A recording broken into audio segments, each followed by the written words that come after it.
Shalom Haverim, aquí Ruth Perkovics, la profe de Cábala. En este video quiero que hablemos un poco de este personaje bíblico llamado Débora, así que atentas todas las Déboras, porque tiene una particular relación no solo con el aspecto femenino, con todo lo que significa ser una mujer mencionada en el texto bíblico, sino que además tiene grandes temas o grandes características vinculadas con la Kabbalah. De tal manera que te pido que te quedes hasta el final de este video, me dejes tu like, te suscribas a mi canal Cábala Influencer y le des un toque a la campanita para enterarte de los próximos videos.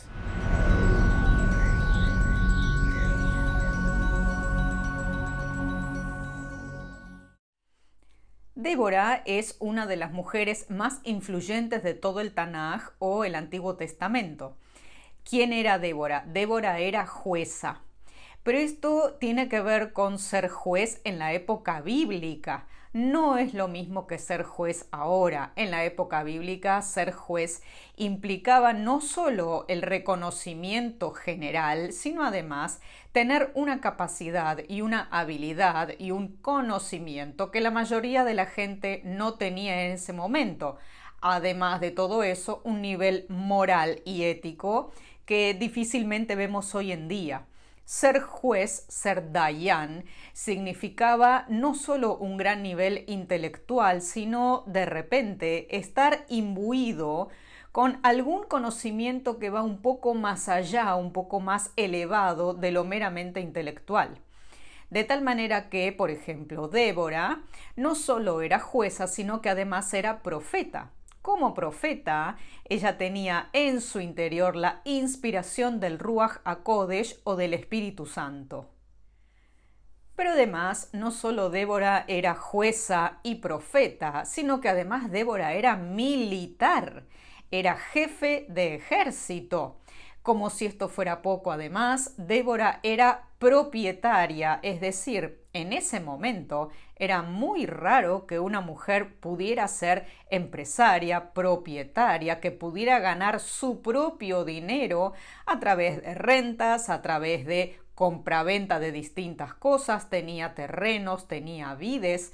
De tal manera que este personaje bíblico no es un personaje menor y tiene gran importancia dentro de todo el relato. Además, por supuesto, Débora tenía una gran independencia de carácter, obviamente, si no, no hubiera podido ser militar y comandar ejércitos, no hubiera sido escuchada como profeta. Esta mujer tenía unas características y unos dones especiales que ella sí sabía cómo ejercitar, además de la confianza en sí misma y de la humildad necesaria en ese momento para poder legislar o juzgar, por ejemplo, entre civiles, entre disputas comerciales, incluso entre disputas entre diferentes pueblos, cosa de lo cual después ella se convierte en un líder militar, relacionando esto con las luchas contra el enorme ejército de los cananeos. Se dice que en un principio Débora era la encargada de hacer o de producir los mecheros para el tabernáculo, los mecheros para iluminar el tabernáculo, y esto es muy importante porque ¿qué pasa? Eso ya era un servicio a Dios, con lo cual ella ya estaba no solo familiarizada con lo que es el lenguaje, con el ritual y con el servicio a Dios, sino que eso mismo pulió su carácter y su personalidad para que en definitiva pudiera profetizar de la manera que lo hizo.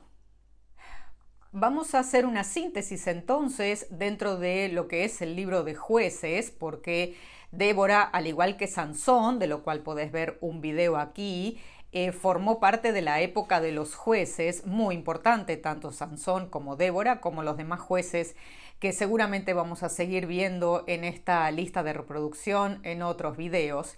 Y quiero hacer una síntesis de los puntos salientes porque la historia tiene muchos detalles, como todas las historias bíblicas, en donde hay pequeñitas cosas que son muy importantes que hay que tener en cuenta por las palabras, por las gematrias. Por supuesto, esto leído desde el punto de vista de la Kabbalah. Recordemos que la Kabbalah va a leer en forma literal, alegórica, exegética y secreta cada palabra, cada versículo, cada capítulo de todo el Tanaj, de todo el Antiguo Testamento. Así que cada cosa va a tener un significado. Por eso quiero hacer una síntesis para que esto no se haga muy largo y podamos entender a lo que quiero llegar con Débora, sobre todo con sus profecías. Entonces, en el libro de Jueces encontramos lo tradicional: Israel hace lo malo a los ojos del Señor y es sometido por los cananeos. La profeta Débora es jueza y líder de las tribus de Israel.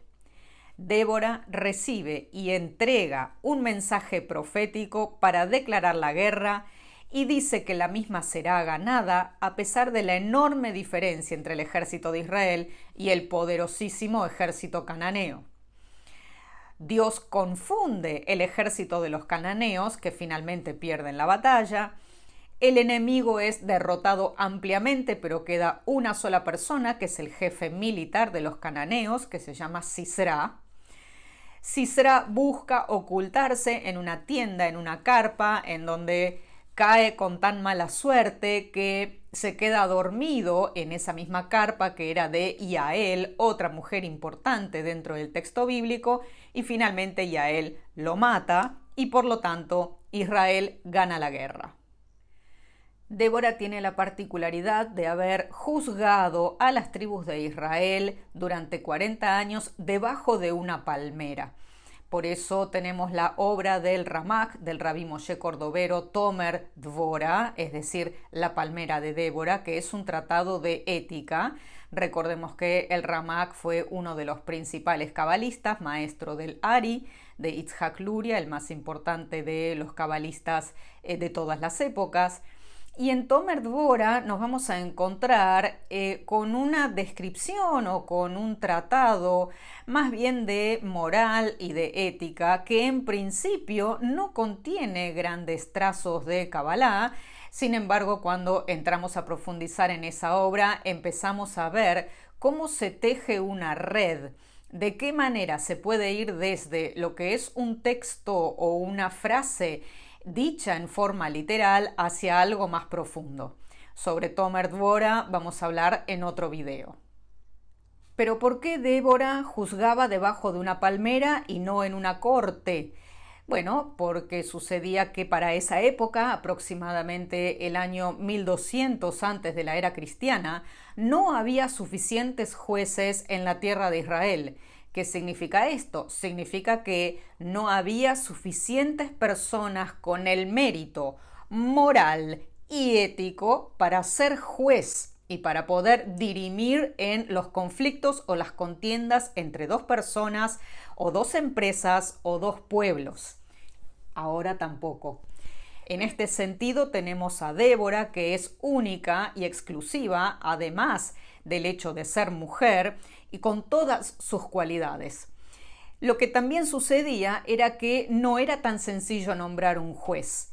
Si bien el nombramiento de un juez se hacía a dedo, ese dedo era el dedo de Dios y no el dedo de un partido político o de cualquier persona que estuviera alrededor. Podía ser también un juez generado o designado por un profeta, por otro profeta.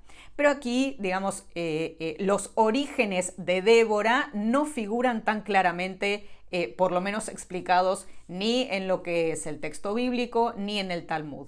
Sí figura porque Débora legislaba debajo de una palmera, juzgaba debajo de una palmera. Y aquí viene el Talmud y dice: el Talmud propuso una explicación simbólica de por qué Débora prefirió convocar a su corte bajo una palmera datilera. A diferencia de la mayoría de los otros árboles, las palmas, o sea, la palmera, no tienen ramas, sino que su follaje crece directamente de un solo tronco. Según una exposición en el Talmud, esta era una analogía apropiada para el raro logro espiritual de los contemporáneos de Débora. Así como esta palmera datilera tiene un solo corazón, También Israel en esa generación tenía un solo corazón que estaba dirigido hacia lo alto, hacia Dios que estaba en el cielo. Entonces, la palmera, que tiene tanta importancia dentro de lo que es la Kabbalah, dentro de lo que es el judaísmo, el tamar, nombre que después deriva en Tamara, es un símbolo apto y es un símbolo relacionado no solo con la unión y el Ruach HaKodesh, el Espíritu Santo que estaba imbuido dentro de Débora, sino que además tiene que ver con la unidad propiamente dicha de toda la congregación, de toda la comunidad israelita de ese momento. Veamos entonces algunas gematrias, algunos aspectos de la simbología numérica hebrea relacionados con el nombre Débora o Dvora. Observen que la palabra Débora se escribe Dalet, Bet, Vav, Resh, Hei. En hebreo se pronuncia Dvora. Claro, si yo busco la gematria, es decir, si sumo el valor numérico de cada letra, el nombre Dvora va a sumar 217. Entonces, como estudiante de Kabbalah, voy a ir a buscar otras palabras que tengan el mismo valor numérico 217. ¿Y con qué me encuentro? Me encuentro con Briá, ni más ni menos, el mundo o el olam de la creación, el mundo del trono, allí donde aparece esta figura masculina sentada que aparentemente vio Ezequiel bajando precisamente desde Briá, desde el mundo del trono, donde están los arcángeles. Y también encontré la palabra Torah, que significa labor o trabajo. Y esto va a estar directamente relacionado con el nombre, seguimos aquí trabajando con gematria, con el nombre y el significado de Dvora. ¿Qué significa Dvora? Significa abeja. Y claro, si yo me pongo a pensar el significado literal de abeja, relacionado con Débora, que era jueza, profeta, empresaria, líder militar, voy a decir que no tiene mucho que ver, porque una abeja parece una obrera laboriosa, sí, pero una obrera en definitiva. Sin embargo, desde la Kabbalah vamos a encontrar que la palabra Dvora contiene las mismas letras, menos una, y ahora vamos a ver por qué, que la palabra Dibor, que significa zángano. O sea, tenemos la abeja y el zángano con una letra de diferencia. Esa letra de diferencia es la letra Hei, relacionada con la revelación, relacionada con la posibilidad de que penetre luz a través de la ventana y algo se revele. Claro, Débora era además profeta, de tal manera que las revelaciones para ella eran algo sumamente corriente, mientras que el zángano no puede tener ningún tipo de revelación porque lo que menos hace es precisamente trabajar y mucho menos servir a Dios. Ahora, la misma palabra zángano, que es dibor, contiene las mismas letras que dibur, que significa palabra, charla. ¿Será que cuando uno habla demasiado o charla superficialmente se vuelve un zángano? Débora, como mujer trabajadora al lado de los zánganos, se distinguía claramente. Recordemos que cuando leímos en un principio la síntesis, los hijos de Israel hacían lo malo ante los ojos del Señor, y realmente no hacer nada o no trabajar o hacer menos de lo que uno puede, no servir a Dios, no servir al prójimo, va a estar relacionado con aquello que es el no trabajo, aquello que es la holgazanería. Débora, como jueza, meditaba en las escrituras, como profeta buscaba el consejo divino, como militar tenía la capacidad estratégica para declarar la guerra a un enemigo potencialmente mayor. Como empresaria era propietaria y mantenía tierras y viñedos, como ya dijimos, cosa muy rara para la época, y aparte era una mujer con tenacidad, dedicación, concentración y conocimiento. Y quiero aquí hacer una referencia que me parece interesante dentro de lo que es el estudio de la profeta Débora, que es un personaje no menor, que merece ser estudiada en idioma hebreo, cada uno de los pocos capítulos que ocupa Débora dentro del libro de Jueces. Cuando los israelitas ganan la guerra, que se la ganan a los cananeos tenían un ejército enorme y los hebreos tenían un ejército mínimo, y esto es importante también destacarlo porque a lo largo de todo el Tanaj, de todo el Antiguo Testamento, las guerras en general que libraron los hebreos tenían que ver con ejércitos mínimamente pertrechados, pequeños, bien entrenados, pero en comparación en cuanto a la cantidad de soldados no tenían nada que ver ni los filisteos ni los cananeos con los hebreos. Numéricamente eran mucho mayor.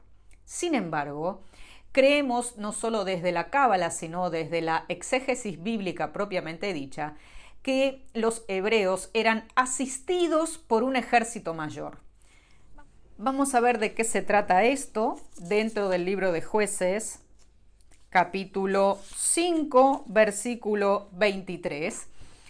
Débora había ganado la guerra, estaban todos muy contentos, muy felices, entonces surge lo que es el canto de Débora. El canto de Débora tiene una particularidad: las mujeres solían cantar, también tenemos el canto de Miriam cuando cruza las aguas del Mar Rojo, pero hay una cosa particular dentro de lo que Débora canta en el libro de Jueces, y esto está escrito así, y lo voy a leer primero en español y después en hebreo.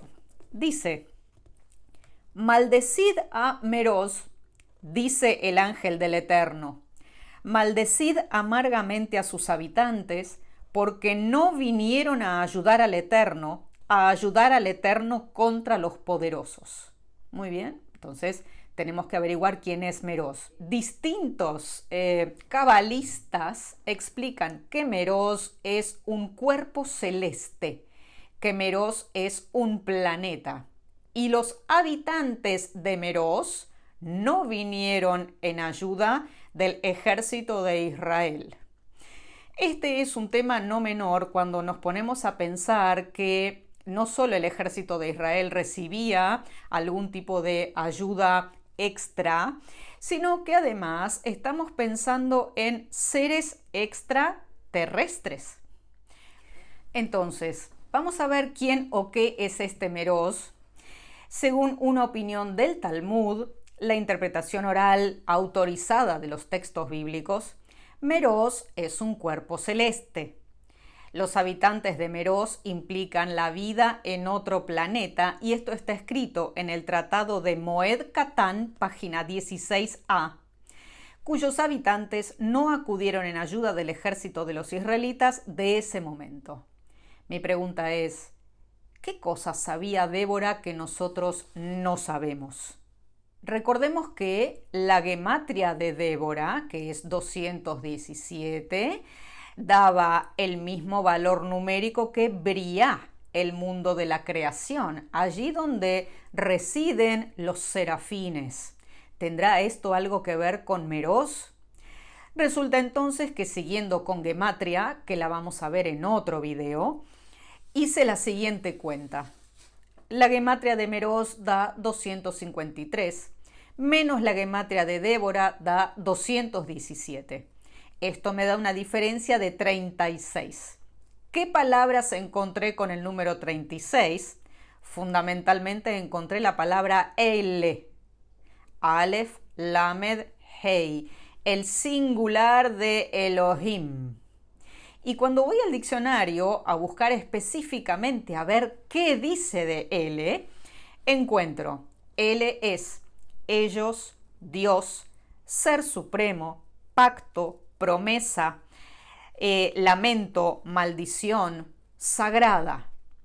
Fíjense, todo lo que significa L, que es el producto que surge de restar Meroz a Débora. ¿Esto tendrá algo que ver con los habitantes de ese planeta?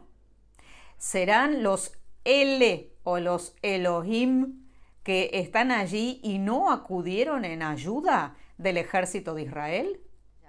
Por lo tanto, Débora, con la autoridad profética y el Ruach HaKodesh que la asiste, está maldiciendo o está diciendo o pidiéndole al ángel del Eterno que maldiga amargamente a los habitantes de Meroz por no haber asistido en su ayuda.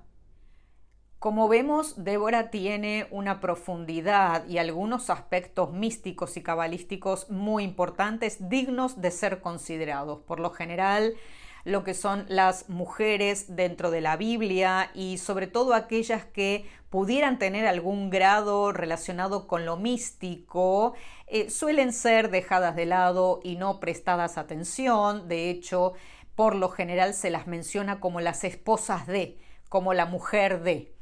Bueno, Débora en este caso particular tenía su mérito propio. Espero que cada una de nosotras, chicas, podamos tener también nuestro mérito propio, podamos crecer no solo en lo espiritual, sino en todas las áreas de la vida, sin que sea a la sombra de ningún hombre, sino brillar con nuestro propio brillo. Y les pido que se suscriban a mi canal Cábala Influencer. Soy Ruth Perkovics, la profe de Cábala. Déjame si querés tus comentarios y tus opiniones aquí abajo. Dale un toque a la campanita para enterarte del próximo video. Y nos vemos en el camino. Shalom.